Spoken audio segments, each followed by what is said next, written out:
This video is sponsored by Skillshare. The first 1,000 people to follow the link in the description will receive a free trial of Skillshare Premium. Stick around to the end to learn more. It wasn't really a riot, let's get it straight. I mean, there were a lot of people. It's not what I call a riot. There wasn't any violence involved. A couple of people did get hurt, unfortunately, but basically all the fans that were there were very well behaved. It was, Chelsea on a Saturday afternoon. Now that's a riot. Kids armed with synths and squeaky bubblegum tunes. In 1980, Depeche Mode arrived. By the end of the decade, they had 20 UK top 40 hits and had grown progressively darker, moodier and more industrial, but still remaining pop. However, in the US, they were not mainstream, known mostly by listeners of Anglophile college radio DJs, and seen alongside the Smiths, Cure, New Order and XTC as alternative.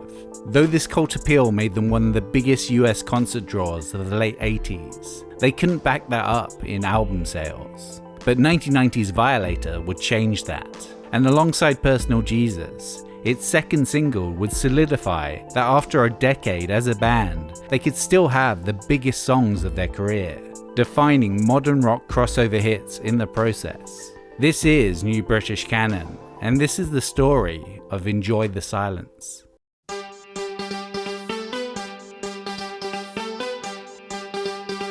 By 1989, Depeche Mode were looking to leave their past behind, when they emerged at the beginning of the 80s with their first UK hits. New life, I just can't get enough. They had acquired an image, that of the inoffensive, chirpy synth poppers from Basildon, peers of Haircut 100 and Kajagoogoo, and perfect for the front of teeny bopper magazines or interviews on kids' TV. You must get asked this a million times. I always call you Depeche Mode. I still hear people calling you Depeche Mode. Well, we sort of, we don't really mind that much. In all meanings of the word, Depeche Mode were a pop band. The serious UK music weeklies saw them as a joke. I think it's partly true that we've been misunderstood, but probably better to say we've been ignored. I think our merit and worth has been completely overlooked. To a certain extent, we've never been forgiven for our early selves, and the way we were when we were starting off. We were very sickly, ultra nice, and in some ways that was the charm, but it also got on people's nerves. And with their core songwriter Vince Clarke leaving after their first album, and Martin Gore taking his place for their shaky second, Depeche Mode were seeming like a very short-lived joke, but they kept getting hits.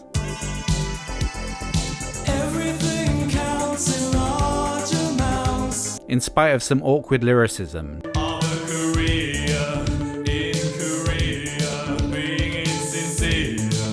1983's Everything Counts, reaching number 6, showed that they could potentially outlive Haircut 100. To further separate themselves from the flash-in-the-pan synth poppers, they took notes from industrial projects like Germany's Einstürzende Neubauten.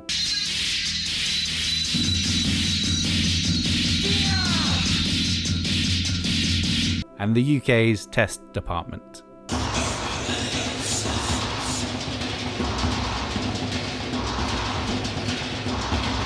This not only inspired their evolving sound, with the group implementing loads of abrasive samples and mechanized percussion,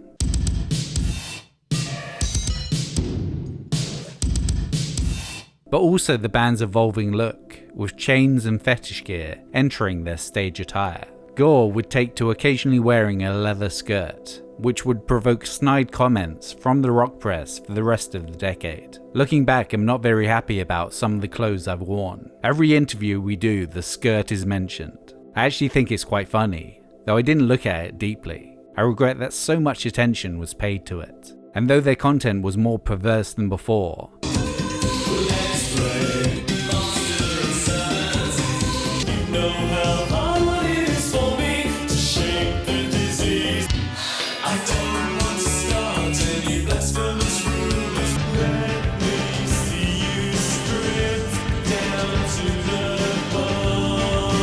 Master and Servant, Shake the Disease, Blasphemous Rumours, and Stripped were all top 20 singles in the UK. 1986's Black Celebration would not only spawn hits, but because of Depeche Mode's inventive use of samplers. It would also be referenced alongside Kraftwerk, New Order and Giorgio Moroder as an influence on the Chicago house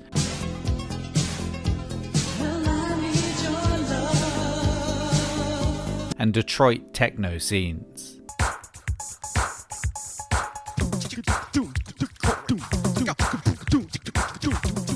Despite this, melody maker Steve Sutherland described the album as Pussycats desperate to appear perverted, as an escape from the superficiality of teen stardom. Because of this, by 1987, Depeche Mode were barely talking to the UK press, sick of their antagonism for the group. There was this band that everybody loved to hate, and yet they were incredibly successful. Why? Why do you think you're so successful? Why do you think you're on this planet, basically? It got to the point in interviews where we'd just say, fuck you, and walk out. This contrasted with their cult status in the US. For the average American, Depeche Mode were just another English, new wave one-hit wonder that had dropped off top 40 radio. But for those that understood their dark electronic ambience, Dave Gahan's brooding vocals, and Gore's gothic romanticism, no one else were better, and the cult was ever growing. For the Music for the Masses tour, they were playing arenas. This peaked with its 101st and last show, which filled Hollywood's 72,000 capacity Rose Bowl, and was captured for posterity on their 101 documentary and live album.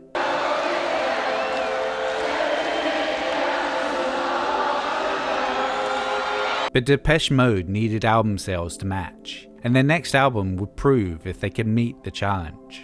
We had perfected a formula by then, and it came to fruition on Music for the Masses. But our sales had become stagnant. We'd sold exactly the same number of albums each time since 1982's A Broken Frame. We realized that if we were going to advance, if we were going to make another record at all, then we would have to change. We needed a new approach, otherwise we wouldn't be challenging anything.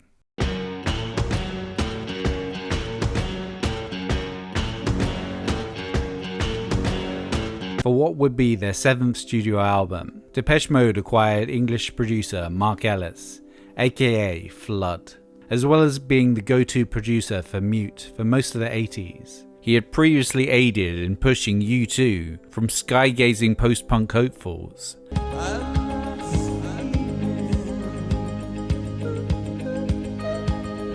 to the biggest band in the world on 1987's The Joshua Tree, which was exactly the kind of push that Depeche Mode were looking for. Having decided to jet to Berlin and Paris for Black Celebration and Music for the Masses respectively, as to evade scrutiny from head of Mute, Daniel Miller, they again chose to make the album a European affair. During that time in our career, we were quite experimental in our choices of recording locations, and we loved the idea of going off and making each album an adventure. We recorded the majority of Violator in Milan, which was really good fun. How we got anything done, I don't know, because we were out partying most nights. As well as Milan, they recorded in London, New York, and Geneva in Denmark, the sessions lasting 8 months in total. But the first song to materialize was Personal Jesus.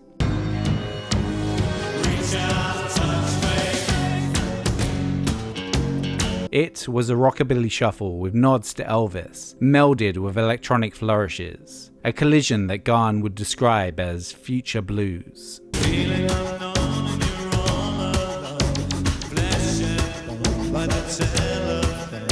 In many ways, the song was a vast departure from the assumed Depeche Mode sound. Gore would usually write the skeleton of songs on an acoustic guitar and then transfer those noodlings to the synthesizer. But for Personal Jesus, that latter step was removed. While they had used guitars before on a smattering of tracks, most recently on Masses Behind the Wheel.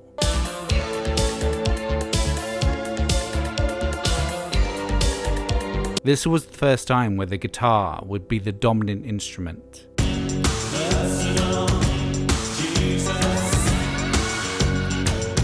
It also showed an interest in blues and pure Americana that had previously only been hinted at on their Route 66 cover.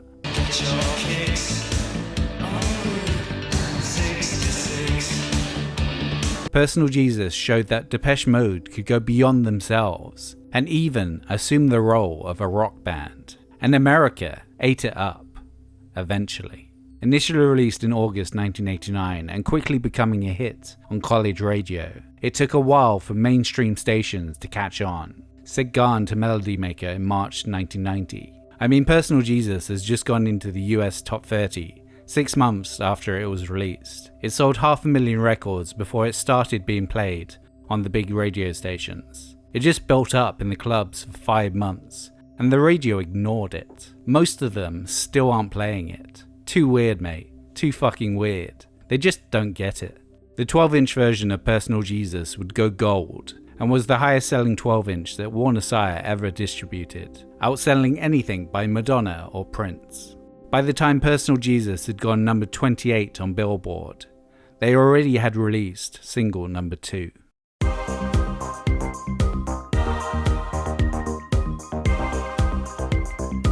The way Depeche Mode had previously worked was Martin Gore would write the songs, and by the time they got to the band, they were almost complete. Being that they wanted to try something new for this album, Gore would produce sketch demos, enough to get across an idea, at which point the rest of the band would add their input. The result was songs that were uncluttered and stripped down in comparison to their previous work, less industrial and more danceable. The sketch demo method made it so the process for making Enjoy the Silence in particular was way more a full band collaboration. The bare bones version of Enjoy the Silence was a lone vocal from Gore, accompanied by a simple organ line. Words like violence break the silence. Just over 2 minutes long and akin to a funeral dirge. Flood and Alan Wilder heard this skeleton of an idea and felt it had legs. Wilder thought in particular the line, All I ever wanted, all I ever needed is here in my arms. reminded him of Pet Shop Boys. Wanting to rearrange the track without interruption, Wilder and Flood suggested the rest of the band take off for the weekend. Once they returned, the band found that the song had been transformed by upping the tempo and adding a dance beat. Words like violence break the silence. While most of Depeche Mode were instantly smitten by the reworking of the song, its songwriter felt that it was missing its original intention. I was very wary of this at first. I thought the very nature of the song was, enjoy the silence. So it ought to have a very serene atmosphere. It took me a while to get used to the idea, but as we took it further that way with the guitar riff, it really pulled together. As well as Gore's addition of a simplistic New Order styled guitar line.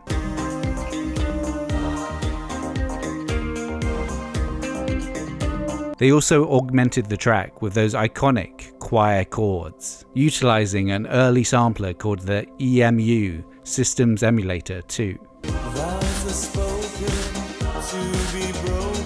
While they were known for recording their own found samples, the choir came straight from a floppy disk. As was often the case with Depeche Mode, Garn's brooding dulcet tones gave added meaning and texture to Gore's uncomplicated lyrics.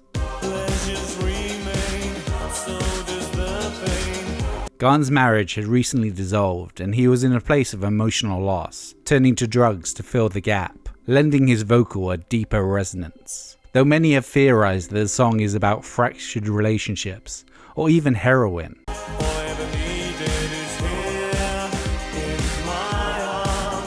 What the song is actually about is up to the listener to decide. Look, we don't have any easy answers for anybody. I write from my own personal experiences. How someone else wants to interpret them is fine with me.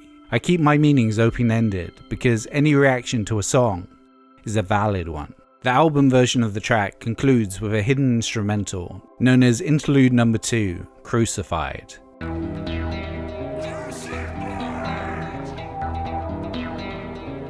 But after recording a rough version, Enjoy the Silence was basically done. We literally recorded it in a couple of days. Then we started messing with the song, trying to make it more than it was, and it never needed more. We put it out like that, and I think we knew between us that there was something very special about it, but we had no idea what a huge hit it was going to be.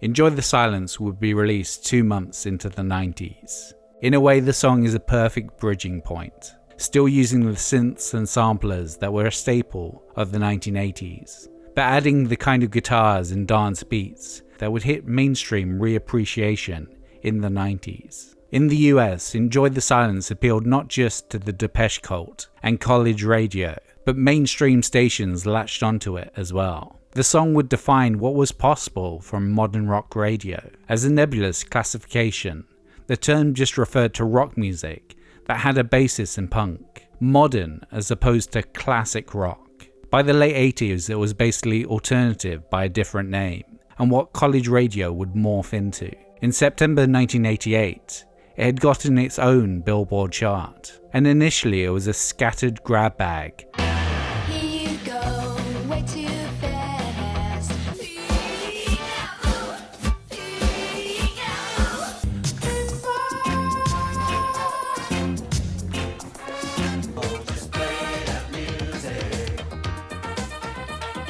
I'm tired of the excuses everybody uses. And they could never tear us apart.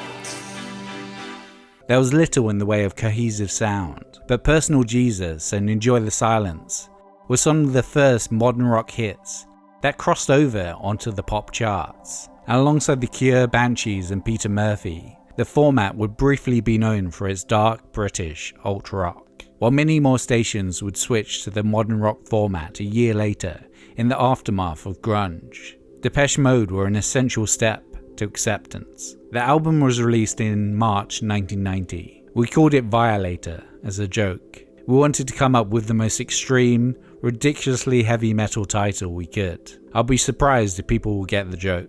But what the band didn't realise was how far this album would launch them into the public consciousness. The day after Violator was released, Depeche Mode was set to take part in an in-store signing at Warehouse Records in Los Angeles. Approximately 5,000 of the Depeche cult had been camped outside for up to 4 days before the event. We thought it was going to be about 30 people, and it turns out it's about 17 to 20,000.